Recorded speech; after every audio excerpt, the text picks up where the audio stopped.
ہماری گفتگو کا عنوان بدگمانی کے نقصانات ہے۔ نحمدہ ونصلی علی رسولہ الکریم، اما بعد، قال اللہ تعالی فی القرآن المجید، اعوذ باللہ من الشیطان الرجیم، بسم اللہ الرحمن الرحیم۔ یا ایہا الذین آمنوا اجتنبوا کثیرا من الظن ان بعض الظن اثم ولا تجسسوا ولا یغتب بعضکم بعضا ایحب احدکم ان یأکل لحم اخیہ میتا فکرہتموہ واتقوا اللہ ان اللہ تواب الرحیم۔ میرے عزیزو، دین اسلام بلند اخلاق، اعلیٰ کردار اور پاکیزہ اقدار پر مشتمل ایسے مثالی معاشرے کا علم بردار اور داعی ہے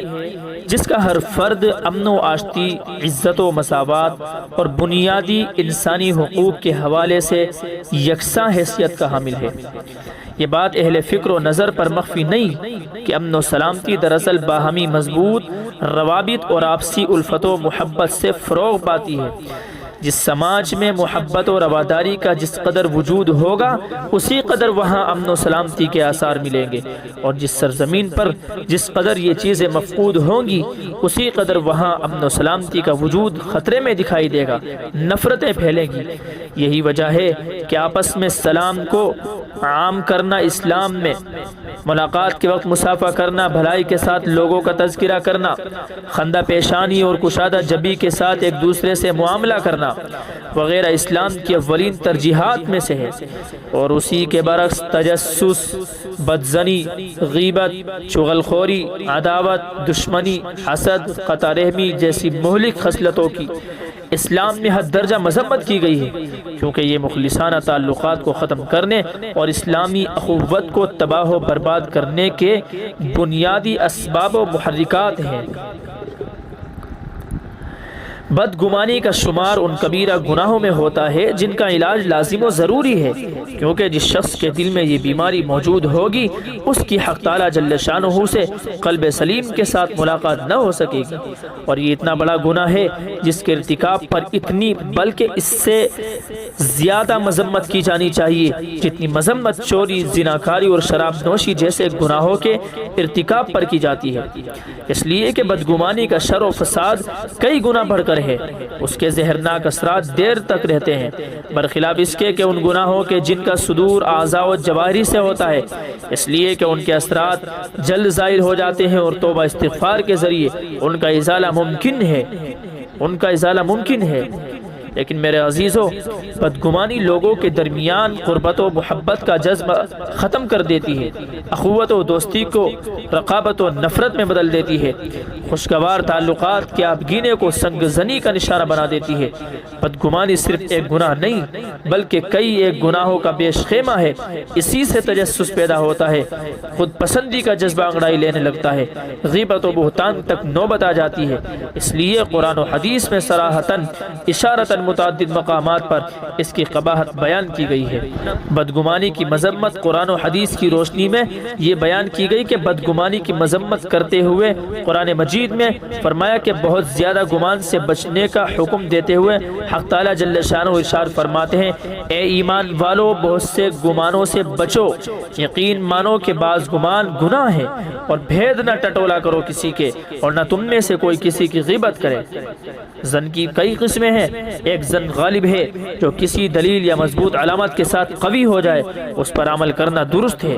شریعت کے اکثر احکام اسی پر مبنی ہے اور دنیا کے تقریباً تمام کام اسی پر چلتے ہیں، مثلا عدالتوں کے فیصلے، گواہوں کی گواہی، باہمی تجارت، ٹیلی فون خطوط کے ذریعے سے اطلاعات اور خبروں کے راویوں کی روایات، ان سب چیزوں میں غور و فکر، جانچ پڑتال اور پوری کوشش سے حاصل ہونے والا علم بھی زن غالب ہے۔ اگر اس پر عمل واجب ہے،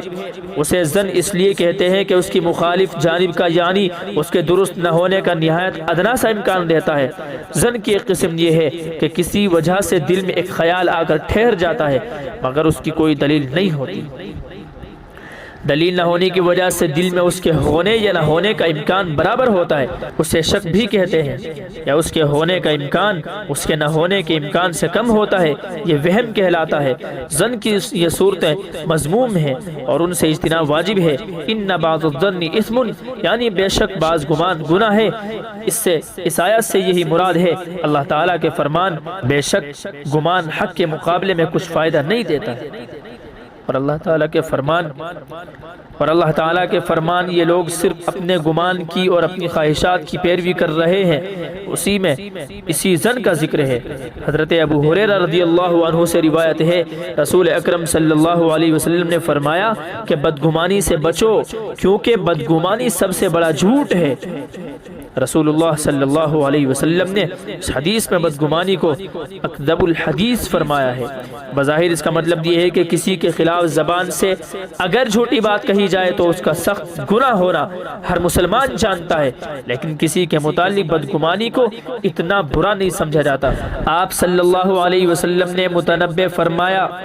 کہ یہ بدگمانی سب سے بڑا جھوٹ ہے، اور دل کا یہ گناہ زبان والے جھوٹ سے کم نہیں کہ اس سے دلوں میں کذب و عداوت کا بیج پڑتا ہے، اور ایمانی تعلق جس محبت و ہمدردی اور جس اخوت کو چاہتا ہے اس کا امکان بھی باقی نہیں رہتا۔ ایک مرتبہ رسول اکرم صلی اللہ علیہ وسلم نے بیت اللہ کو خطاب کر کے فرمایا، تو کیا خوب ہے اور تیری خوشبو بھی کیسی پاکیزہ تر ہے، تو کیسا عظیم ہے اور تیری حرمت کیسی عظیم تر ہے۔ اس ذات کی قسم جس کے قبضے میں محمد کی جان ہے، ایک مومن کی حرمت تجھ سے بڑھ کر ہے، اس کا خون اور اس کا مال، اور یہ کہ اس کے بارے میں اچھا ہی گمان کیا جائے۔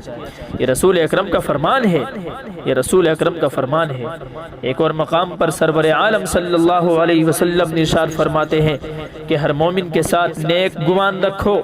اس حدیث کی شرح میں علماء ربانیین لکھتے ہیں کہ اگر کسی شخص میں 99 دلائل بدگمانی کے ہو لیکن ایک راستہ حسن ظن کا ہو تو عافیت اسی میں ہے کہ حسن ظن کے اس ایک راستے کو اختیار کر لیا جائے،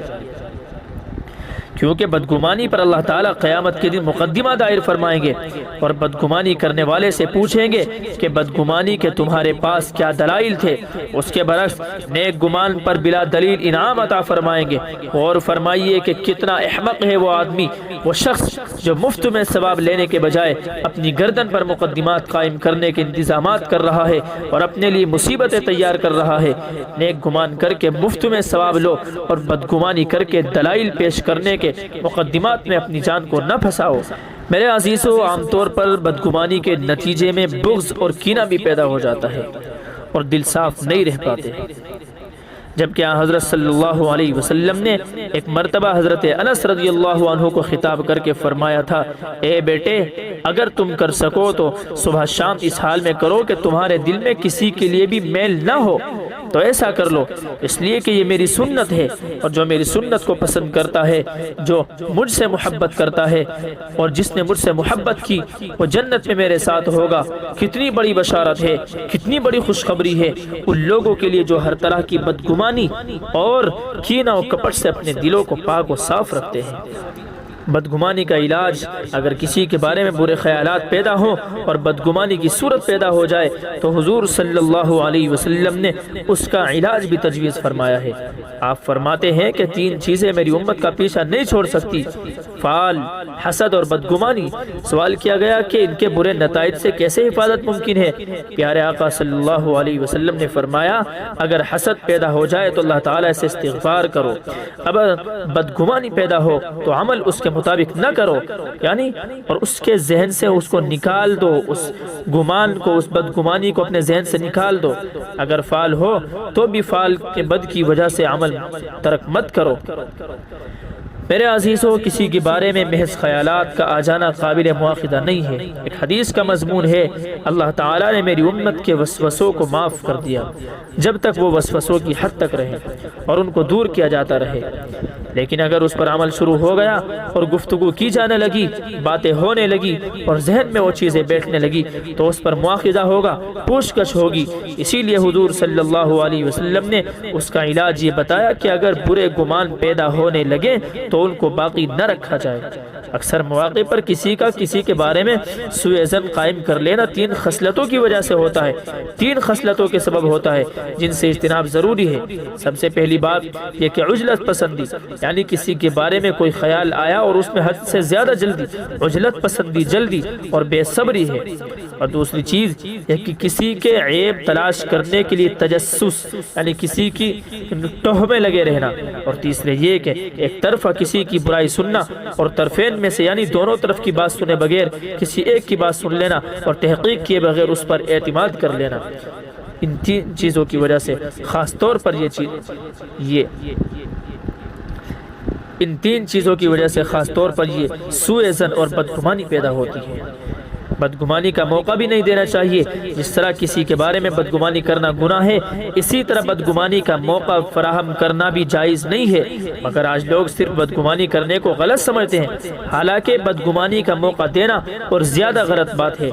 بخاری شریف کی ایک حدیث میں ہے کہ آپ صلی اللہ علیہ وسلم ایک مرتبہ مسجد میں رمضان کے آخری عشرے میں اعتکاف فرما رہے تھے۔ آپ کی بیوی حضرت صفیہ بنت حی رضی اللہ عنہا آپ سے ملنے آئی۔ کچھ دیر گفتگو کرنے کے بعد جانے لگی۔ آپ صلی اللہ علیہ وسلم ان کو چھوڑنے مسجد کے دروازے تک آئے تو 2 انصاری آدمی وہاں سے گزرے اور انہوں نے آپ صلی اللہ علیہ وسلم کو سلام کیا۔ آپ نے فرمایا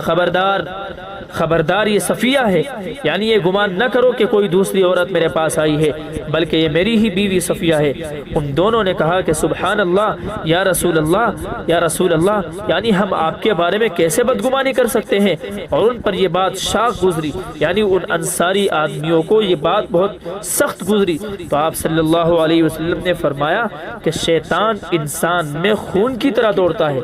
اس لیے مجھے خوف ہوا کہ وہ کہیں تمہارے دل میں بدگمانی نہ پیدا کر دے، تمہارے دل میں وسوسہ نہ ڈال دے، تمہارے ذہن کے اندر بدظنی پیدا نہ کر دے۔ بات ختم یہ کہ خلاصہ کلام یہ کہ اپنے گمان کو صاف رکھنے اور سوچ کو پاکیزہ بنانے کے لیے ضروری ہے کہ ہم ہمہ وقت اس احساس کو تازہ رکھیں کہ ہم امتحان میں ہیں۔ ہم سے نہ صرف اعضاء و جوارح سے صادر ہونے والے اعمال کے بارے میں پوچھا جائے گا، بلکہ بغیر تحقیق دل میں راسخ ہونے والے خیالات پر بھی، گمان پر بھی باز پرس ہوگی۔ اگر ہم زندگی کے ہر موڑ پر اس احساس کو تازہ رکھیں تو اللہ تعالیٰ کی ذات سے امید ہے کہ ہماری سوچ مثبت اور درست ہو جائے گی اور ہمارے اعمال بھی صحیح رخ پر گامزن ہوں گے۔ اللہ تعالیٰ سے دعا ہے کہ اللہ تعالیٰ ہم سب کو اس مہلک مرض سے محفوظ رکھے اور ہمیں ہمیشہ اپنی سوچ اور گمان کو مثبت رکھنے کی توفیق عطا فرمائے۔